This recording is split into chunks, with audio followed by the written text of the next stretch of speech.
करोड़ों दर्शकों का मिल रहा साथ। एमपी की बात एमपी न्यूज के साथ। मध्य प्रदेश के एक ऐसे संत जो कि देश और दुनिया के लिए एक रहस्य का विषय बने हुए हैं। वो रहस्य इसलिए बने हुए हैं, लगातार 30 महीनों से अन्न को त्यागा है और केवल नर्मदा मैया के जल पर वो जीवित हैं। न केवल जीवित हैं बल्कि मां नर्मदा की एक पवित्र परिक्रमा भी उन्होंने संपन्न कर ली है। आज ऐसे ही एक महान संत से आपकी मुलाकात कराएंगे और एमपी न्यूज के तमाम लाखों करोड़ों दर्शकों को ये कहानी बताने और समझाने की कोशिश करेंगे कि संत जिस डगर पर चलते हैं, कहा जाता है धर्म, अध्यात्म और प्रकृति को सहेजने का संदेश खुद ब खुद वो संप्रेषित करने लगते हैं। जी हाँ, हम आपकी मुलाकात कराएंगे एक ऐसे संत से जो कि दादा गुरुजी के नाम से जाने पहचाने जा रहे हैं और उनके अंदर ऐसी कौन सी शक्ति समाहित है उसको अनुभव करने की एक प्रयास और एक कोशिश करते हैं। परम आदरणीय संत महोदय, आपका बहुत बहुत स्वागत है एमपी न्यूज के इस खास सेगमेंट में। हम पवित्र स्थली यहाँ पर पितृ पर्वत पर विराजमान हैं, हनुमान जी जिन्हें शक्ति का प्रतीक माना जाता है और आपके पास कहा जा रहा है कि एक ऐसी शक्ति है, माँ नर्मदा मैया के पुत्र आप माने जा रहे हैं। कहा जा रहा है कि आप नर्मदा पुत्र हैं और माँ नर्मदा ही आपको शक्ति दे रही हैं, संचालित कर रही हैं। इन बातों में कितनी सच्चाई है और कैसे आप 30 महीनों से बिना अन्न को ग्रहण किए लगातार जीवित हैं और एक प्रेरक संदेश जो है देश और दुनिया को दे रहे हैं? माँ तो शक्ति ही है और शक्ति के बिना हमारा कोई अस्तित्व नहीं। सिर्फ हमारा ही नहीं, ये समूचे जीव जगत का अस्तित्व माँ से है और माँ ही आधार है। और हमने माँ किसको बोला? शक्ति को बोला। हम शक्ति को माँ के रूप में पूजते हैं, माँ के रूप में मानते हैं और निश्चित रूप से जीव जगत का आधार वो माँ ही है। और ये माँ ही है जो सारे देश दुनिया को, समाज को संदेश दे रही है कि हमारा जीवन, हमारी व्यवस्था, हमारा विकास, हमारा अस्तित्व सब उस शक्ति पर केंद्रित है। हमारी जो सनातनी परंपरा है और जो इस राष्ट्र की संस्कृति है कि हमने इस धरा को, इस माटी को हम माँ के रूप में पूजते हैं। हम दुनिया के लिए गंगा, नर्मदा, यमुना, कावेरी ये नदी है, लेकिन हमारे लिए साक्षात वो भगवती है, हमारे लिए वो साक्षात शक्ति का स्वरूप है। ये हमारी सनातन संस्कृति है और कहीं ना कहीं इन पवित्र जीवनदायिनी नदियों पर केंद्रित हमारा सिर्फ जीवन ही नहीं, हमारी व्यवस्था और हमारा विकास भी है। और आज ये व्रत, ये साधना समाज को ये ध्यानाकर्षण कराने के लिए है और उस ओर लाने के लिए है कि सबसे बेहतर जीवन और सबसे सुरक्षित जीवन वो माँ के समीप ही है। और माँ के रूप में हमने गंगा को, यमुना को, गोदावरी को और माँ नर्मदा के रूप में पाया है। हमने इस माटी धरा के रूप में हमने पाया है। और ये प्रकृति केंद्रित जीवन शैली और व्यवस्था और विकास की अवधारणा और परिकल्पना को साकार करने के लिए ये व्रत है, ये साधना है, ये जागरण है। जिस प्रकार ये कोई बहुत बड़ा रहस्य नहीं है कि एक सामान्य भक्त प्रेमी जो है आहार से, अन्न आहार से अपना जीवन यापन करता है और जो अन्न में, आहार से वो ऊर्जा लेता है, वही चीज़ प्रकृति पर केंद्रित करके, प्रकृति केंद्रित जीवन शैली जीकर वो प्राप्त कर सकता है। इस माटी से, नर्मदा की उस हर एक जल की बूंद से, ये सूर्य से, ये चंद्र से, इन पर्वतों से, इन पेड़ों से हम उतनी ही ऊर्जा को हम प्राप्त कर सकते हैं। ज्ञान और विज्ञान के ऊपर भी व्यवस्था है।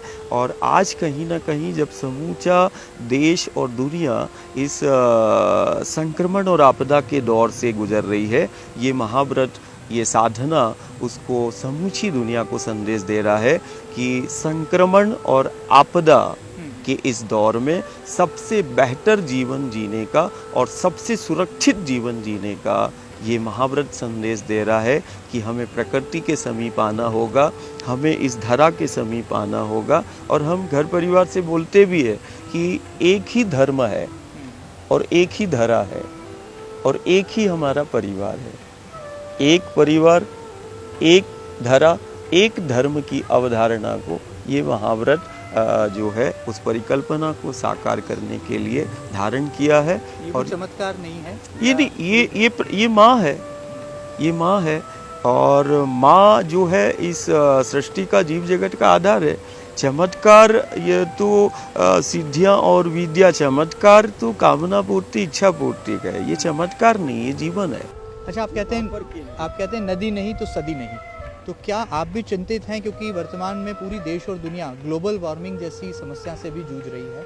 बढ़ता प्रदूषण, सीमेंट कंक्रीट के जंगल और खत्म होती प्रकृति, नष्ट होता पर्यावरण, क्या चिंतित हैं? इसलिए ये महाव्रत आपने धारण किया है, इसका लक्ष्य क्या बना? निश्चित रूप से आज समूचे देश में ही नहीं, दुनिया में एक दौर चल रहा है संक्रमण का, आपदाओं का, और धीरे धीरे जीवन जो है वो समाप्त होता जा रहा है। धीरे धीरे जीवन जो है वो सिमटता चला जा रहा है। प्रकृति केंद्रित जीवन शैली और व्यवस्था हमारे जीवन में मूल रहा है, और कहीं ना कहीं ये व्रत पूरे देश दुनिया को और जो जाति पंथ संप्रदाय में बटा है उसको एक संदेश भी है कि हमारा जीवन सबसे सुरक्षित और व्यवस्थित प्रकृति पर केंद्रित है। और आने वाले समय में ये महाव्रत, ये जागरण, आज जो जाति पंथ संप्रदाय में समाज बढ़ता चला जा रहा है और भौतिकवाद की ओर है, कहीं ना कहीं वो प्रकृति से विमुख है, तो ये व्रत के माध्यम से वो प्रकृति के समीप आए। जिन नदियों को हमने माँ के रूप में हमने माना है, और हम खासकर युवाओं को और घर परिवार को बोलते हैं कि ये दुनिया के लिए नदी है, हमारे लिए साक्षात शक्ति का स्वरूप है।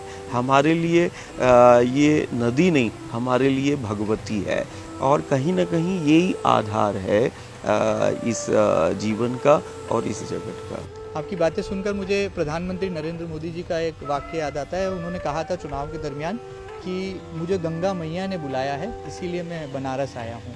आपकी बातों से ऐसा लगता है कि आपको नर्मदा मैया ने पुकारा है, इसलिए शायद आप इस परिक्रमा पर और इस लक्ष्य पर इस नेक इरादे के साथ आगे निकल। हर एक युग सदी में हम यदि देखेंगे तो एक बेहतर समाज की परिकल्पना, एक बेहतर राष्ट्र की परिकल्पना, जो आत्मनिर्भर समाज की परिकल्पना, या हम यूँ कहें कि आत्मनिर्भर भारत या राष्ट्र की परिकल्पना, या आत्मनिर्भर ग्राम की परिकल्पना, ये हर युग सदी में जब हम देखेंगे, गुरु गोविंद के उस चरित्र को देखेंगे, इतिहास को देखेंगे, तो हम पाएंगे कि हर एक युग सदी में किसी ने गंगा के साथ संवाद किया, कभी नर्मदा के साथ संवाद, कभी गोदावरी के साथ संवाद, कभी कावेरी के साथ संवाद, कभी इस धरा से संवाद, कभी धेनु से संवाद, कभी प्रकृति के साथ संवाद। तो हमारे उसमें बहुत सारा चरित्र मिलेगा। जैसे गंगा से संवाद किया, एक नदी से संवाद, नदी से संवाद मतलब अपने जीवन से संवाद, और वो गंगा से संवाद करने वाला, कहते हैं ना, एक आदर्श चरित्र आज है कि वो गंगा पुत्र कहलाया भीष्म, जिसने गंगा से संवाद किया। तो कहीं ना कहीं युग सदियों में सत्पुरुष, सिद्धों ने, योगियों ने, उन महापुरुषों ने इस प्रकृति के साथ, गंगा नर्मदा के साथ संवाद किया। और राष्ट्र की सीमाओं की सुरक्षा की बात हो या आत्मनिर्भर समाज की परिकल्पना हो, आत्मनिर्भर समाज, सक्षम समाज, समर्थ समाज, ये बिना संवाद के संभव नहीं है। कारण ये संवाद होगा तो अपने आप वो सूत्रपात भी होगा और एक बेहतर जीवन समाज का होगा। हम ये जानना चाहते हैं, देश, समाज, दुनिया, कि आपका क्या कभी माँ नर्मदा मैया से संवाद हुआ है?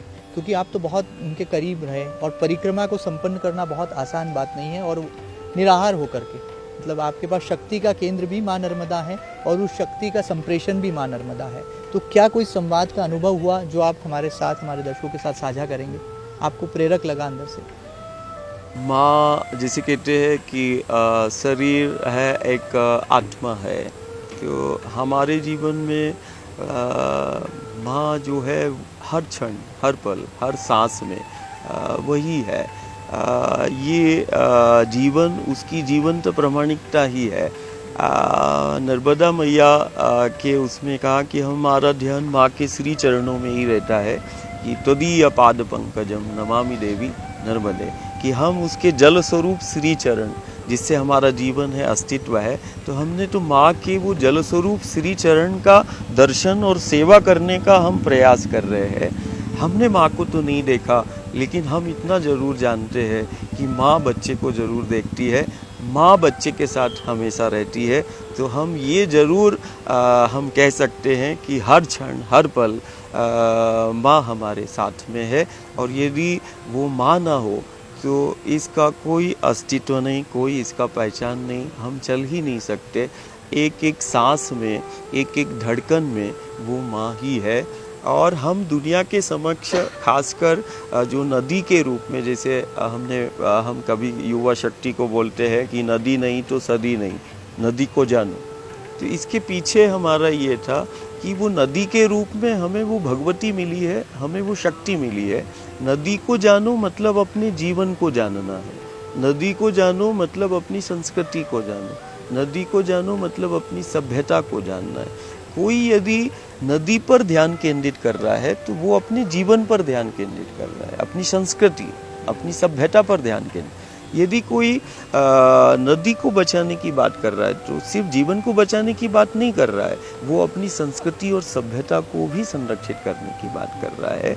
और नदी पर ही केंद्रित है, जिसको दुनिया नदी कह रही है, हमारे लिए भगवती है। और पूरे विश्व के अंदर सिर्फ नर्मदा जो है वो हमारे लिए ही नहीं, ये समूचे विश्व के लिए जो है वो धरोहर के रूप में है।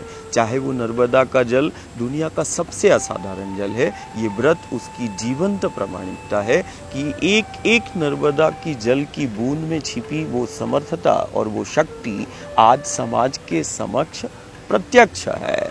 नर्मदा मैया का जो पथ है वो भी विश्व की धरोहर है।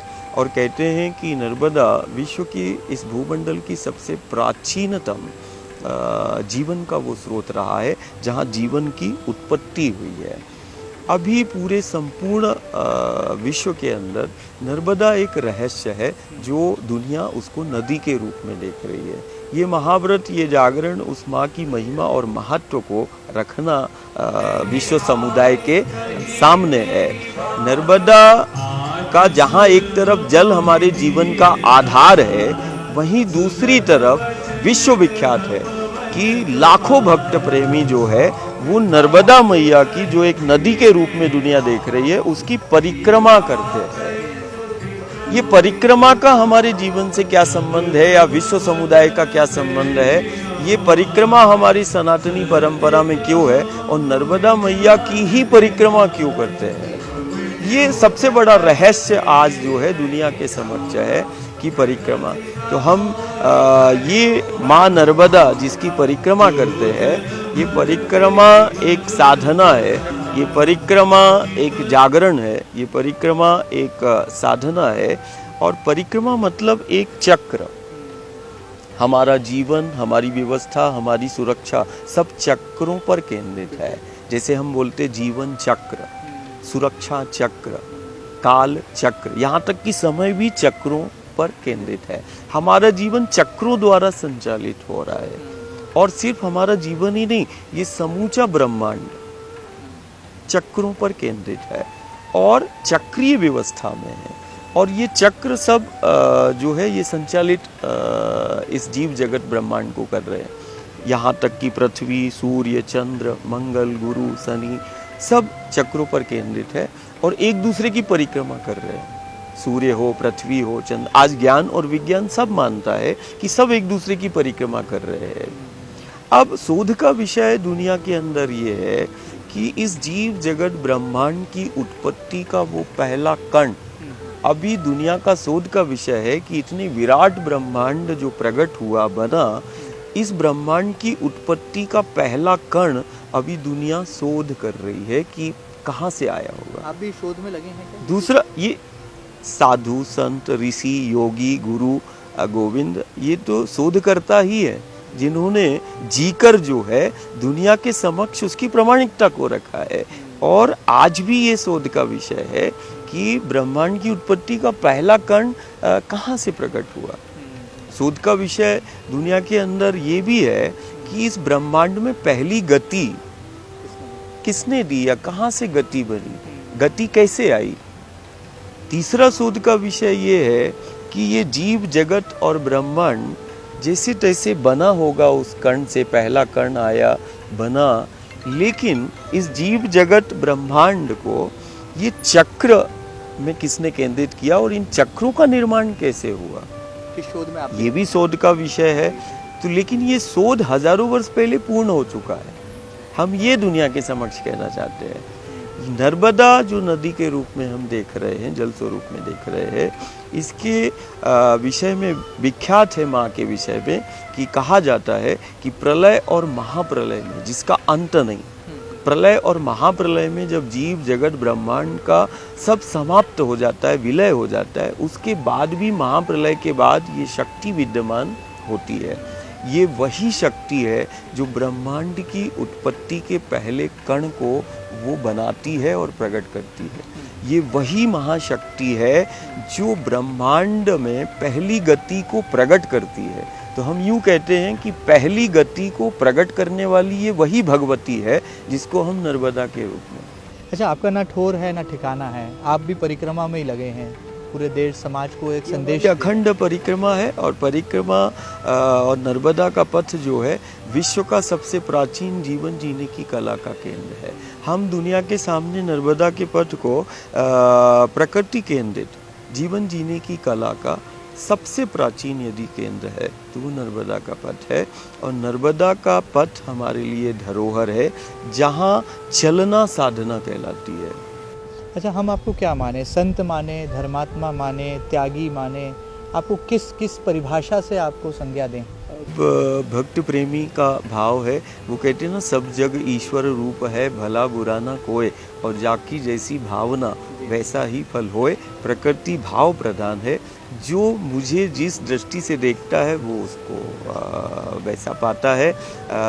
तो संत का स्वभाव और गुरु का स्वभाव, कोई गुरु के रूप में, कोई संत के रूप में, कोई माँ के उस पुत्र के रूप में, कहते हैं कि वो जैसा जिस दृष्टि से जो देख रहा है वो उसको पाता है। लेकिन आज के इस आधुनिक युग के बदलते परिवेश में हम देखते हैं कि संत की परिभाषा बदल गई है। कोई चिट्ठी लिख कर के संत बनते हैं, भविष्यवाणियाँ करते हैं, कोई किसी और वाक सिद्धि से भविष्यवाणियाँ करते हैं। तो संत की परिभाषा बदली है, कभी आपको चिंता होती है या प्रसन्नता जाहिर करते है? आचार्य है, गुरु है, वो समाज को दिशा देता है और समाज की दशा में सुधार करता है। अपना संपूर्ण जीवन ध्यान और साधना में और जगत के जीव के कल्याण के लिए करता है। रहा सवाल चमत्कार का, तो चमत्कार संत नहीं करता, संत का जीवन ही चमत्कार होता है।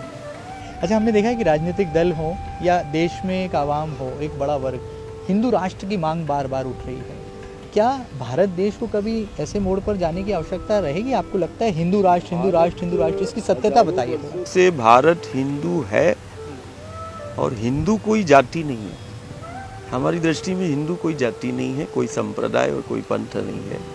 हिंदू संस्कृति है, हिंदू सभ्यता है।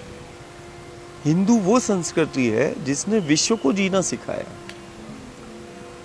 हिंदू वो है जो प्रत्येक जीव से जिसने जुड़ना सिखाया। हिंदू संस्कृति वो है जो प्रकृति से प्रेम करती है, प्रत्येक जीव का सम्मान करती है और दुनिया को जीना सिखाती है। तो हमें गर्व है कि हम ऐसी संस्कृति में जन्मे हैं जिसमें गुरु और गोविंद का, राम और कृष्ण का अवतार होता है। वो हिंदू संस्कृति ही तो है। तो हिंदू संस्कृति है, हिंदू सभ्यता है जो समूचे विश्व को आज इस संक्रमण और आपदा के दौर में वो जीवंत प्रामाणिकता कि सबसे बेहतर जीवन और सबसे सुरक्षित जीवन यदि विश्व समुदाय को करना है तो उसे सनातन हिंदू संस्कृति को स्वीकार करना होगा और उस संस्कृति को अपनाना होगा जो सबसे बेहतर जीवन देती है और प्रत्येक जीव का सम्मान करती है। इस प्रकृति से प्रेम करती, धरा से प्रेम करती है, इन पेड़ पहाड़ों से प्रेम करती है, नदियों से प्रेम करती है। हिंदू जिसके हृदय में दूसरे के कल्याण की भावना हो, वो प्रत्येक व्यक्ति हिंदू है। वो प्रत्येक व्यक्ति हिंदू है। हिंदू कोई जाति नहीं, हिंदू कोई पंथ नहीं, हिंदू कोई संप्रदाय नहीं। हमारे लिए हिंदू तो वो संस्कृति है और ये जिसे कहते हैं ना कि हम ध्यान साधना करते, ये हमारी संस्कृति है जो समूचे विश्व को परिवार मानती है।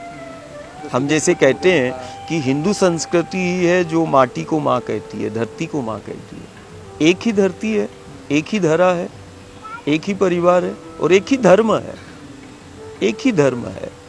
वो धर्म जो दायित्व और कर्तव्य का बोध कराता है, धर्म जो जीना सिखाता है, धर्म हमारा आधार है, धर्म वो प्रकृति प्रधान है, धर्म वो संस्कृति प्रधान है। और एक धरा, एक धर्म और एक परिवार की परिकल्पना का भी ये हमारा संकल्प है कि आने वाले समय में सिर्फ सनातन हिंदू संस्कृति जो है वो समूचे विश्व को कल भी जीना सिखाया, आज भी जीना सिखाएगी। और आने वाले समय में आप देखना कि पूरे विश्व में जीवन शैली वो हिंदू संस्कृति जो वैदिक संस्कृति है, सनातनी संस्कृति है, इसको जो अज्ञानता के कारण समाज में जो वातावरण बन जाता है कि हिंदू अलग है, नहीं, हिंदू तो प्राण है। वो संस्कृति पूरे विश्व का अस्तित्व है। तो हम तो यही प्रार्थना करते हैं कि हिंदू को जाति या पंथ संप्रदाय से ना जोड़ा जाए। हिंदू एक संस्कृति है, हिंदू एक सभ्यता है जो समूचे विश्व को जीना सिखाती है और संस्कार भी देती है। जैसे हम ध्यान साधना करते हैं तो बोलते धर्म की जय हो, अधर्म का नाश हो, प्राणियों में सद्भावना हो, विश्व का कल्याण हो। हम नहीं कहते मेरा कल्याण हो। ध्यान साधना हम कर रहे हैं लेकिन मेरा कल्याण हो नहीं, हम समूचे विश्व के कल्याण की भावना जिसके अंदर है वो हिंदू है। अच्छा महाराज जी, एक बात बताइए कि वो संत ही क्या जो राम का नाम ना ले, और अब तो देश की सरकारें भी जो है राम का नाम लेती हैं और अयोध्या में अब राम मंदिर भव्य बन रहा है। आपको खुशी है अन्य संतों की तरह? हर एक ये तो राम का ही धरा है, ये तो राम का, राम तो प्राण है। राम कहते ना, सिर्फ नाम कहते हैं कि राम नाम ही सत्य है और सत्य ही वो जीव जगत का आधार है। तो राम मेरे लिए वो सत्य है जो जीव जगत का आधार है और बिना सत्य के इस जीव का जगत का कोई अस्तित्व नहीं है। वो राम के रूप में वो सत्य है। और कहीं ना कहीं जैसे हर एक राष्ट्र में हम कहते हैं कि आज कोई ईसा मसीह कहीं पर हुए तो वो स्वाभाविक सी चीज़ है, कहीं मोहम्मद हैं तो उनका बना है। ये तो राष्ट्र वो राम और कृष्ण का है। तो ये तो मंदिर ही नहीं, ये पूरा भारत ही उनका मंदिर है और अयोध्या वो प्रभु श्री राम की जन्मस्थली है। तो इसमें दिव्यता और भव्यता के साथ वो राम के चरित्र की जीवंत प्रामाणिकता अब वो समूचे विश्व में जाएगी, वो संस्कृति की अविरल धारा जाएगी।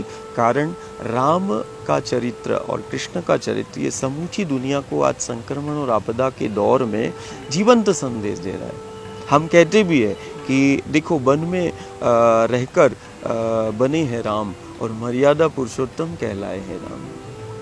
राम का चरित्र जो है वो धरा पर, धेनु पर, प्रकृति पर केंद्रित है। वो पहाड़ों कामतगिरी से प्रार्थना करने वाले वही तो हैं मेरे राम। गंगा और सरयू को मान देने वाले वही तो हैं मेरे राम। माटी का मान करने वाले वही तो हैं मेरा राम। और इस माटी की, इस धरा की समर्थता को बताने वाले वही तो हैं मेरे राम।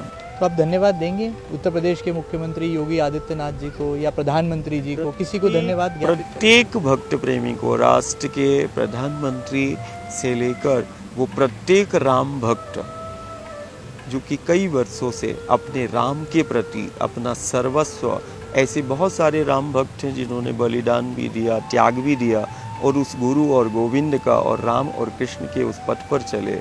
वो प्रत्येक जो है वो मान के हकदार है और वो प्रत्येक जीव को जो राम काज में लगा है और लगा था, वो सबको जो है वो मान है उसका कि ये धरा ही राम की है। और निश्चित रूप से अयोध्या आने वाले समय में विश्व का वो संवाद का केंद्र होगा। ये सरयू का तट, गंगा का तट और ये रेवा का पथ विश्व समुदाय को जीना सिखाएगा। और वासुदेव कुटुंबकम की परिकल्पना की विश्व हमारा परिवार है, ये वो राम के चरित्र में है, ये कृष्ण के चरित्र में है और हमें गर्व है। आखिर में जाते जाते आपका ज़्यादा समय नहीं लेंगे, बहुत संक्षिप्त में हमने देखा नर्मदा परिक्रमा जब आप करते थे, कभी पैदल चलते थे तपती धूप में, बारिश की परवाह नहीं की, कभी आप दौड़ने लगते थे, तो हज़ारों श्रद्धालु आपके साथ या नर्मदा मैया के भक्त पीछे कदम ताल करते थे। क्या संदेश होगा देश को, दुनिया को, तमाम नर्मदा प्रेमियों को, भक्तों को, कि किस पवित्र भाव के साथ अपने जीवन के लक्ष्य को, अपनी मंजिल को पाने के लिए मेहनत करें, और सफलता इसकी परिभाषा क्या है? एक संदेश बहुत संक्षिप्त में आपका। मैं प्रत्येक परिवार और समाज के प्रत्येक जाति पंथ संप्रदाय के सभी को यही है कि सबसे बेहतर यदि हमें जीवन जीना है, और सबसे बेहतर यदि हमें अपने जीवन को रखना है, और सबसे बेहतर यदि हमें अपने घर द्वार को बनाना है या देखना है, तो वो प्रकृति के समीप है, वो माँ के समीप है। और कहीं ना कहीं नर्मदा मैया की परिक्रमा आज समूचे विश्व में विख्यात है। और नर्मदा परिक्रमा, मैंने कहा कि ये जागरण है, ये साधना है, प्रकृति केंद्रित जीवन शैली और व्यवस्था की अवधारणा को साकार करने के लिए, ये जाति पंथ और संप्रदाय में बटे समाज को एक करने के लिए नर्मदा मैया की परिक्रमा अपने आप में एक असाधारण है। नर्मदा मैया की परिक्रमा, मैंने जैसे पहले भी बताया कि ये हमारा जीवन चक्रों द्वारा संचालित हो रहा है। और जब गलत जीवन शैली के कारण, गलत आचरण के कारण, गलत खान पान के कारण जब जीव का, जगत का, वो अपने हाथों से चक्रों के साथ छेड़खानी करता है जिस पर उस पर जीवन है, तो चक्रों का जब संतुलन बिगड़ता है, समन्वय उसका बिगड़ जाता है, तो जीव जगत संक्रमण और आपदा का शिकार होता है। और ये कहीं ना कहीं नर्मदा मैया की परिक्रमा ये जीवन को दिशा देती है और दे रही है, और प्रकृति केंद्रित जीवन शैली की ओर सारे विश्व समुदाय को समीप में लाने का कार्य कर रही है। तो हम तो समाज से और प्रत्येक भक्त प्रेमी नर्मदा भक्त से यही कहेंगे कि सबसे बेहतर जीवन और सबसे सुरक्षित जीवन, सुखमय जीवन, आत्मनिर्भर हम अपने परिवार और समाज को करें, माँ के हम समीप आएँ और माँ के संग चलकर सबसे बेहतर जीवन को जिए और माँ की सेवा करें। और माँ की सेवा कारण ये धरा, ये धेनु, ये गंगा, ये नर्मदा हमारा अस्तित्व है। हमारी जीवन शैली या हमारे गलत आचरण के कारण जैसे जैसे धीरा गंगा, यमुना, नर्मदा का जल विषाक्त हो रहा है या उसके तटवर्ती क्षेत्र जो है वो धीरे धीरे सिमटते जा रहे हैं, तो कहीं ना कहीं हमारा जीवन सिमटता चला जा रहा है। नर्मदा हो या ये धरा हो, इसकी सेवा में अपना योगदान को सुनिश्चित करें, यही हमारा सत्य का आग्रह है, यही हमारी प्रार्थना है। बहुत बहुत धन्यवाद। तो आप थे समर्थ संत दादा गुरु जी, जिनका नाम ही मुझे लगता है कि फ़िलहाल काफ़ी है, और जिस तरीके से वो अध्यात्म को, नर्मदा प्रेम को अभिव्यक्त करते हैं वो वाकई में अद्भुत है। नर्मदा मैया के सच्चे पुत्र भी कहे जा रहे हैं, और सोशल मीडिया की दुनिया में, इंटरनेट की तरंगों पर उनका नाम खूब प्रचलित हो रहा है, और दूर दूर तक नर्मदा सेवा और नर्मदा परिक्रमा के पवित्र संकल्प को वो साकार करने के लिए निराहार हैं। पिछले 30 महीनों से उन्होंने किसी भी तरह का आहार ग्रहण नहीं किया है। संकल्प और सेवा मात्र इतनी ही है कि माँ नर्मदा की रक्षा हो।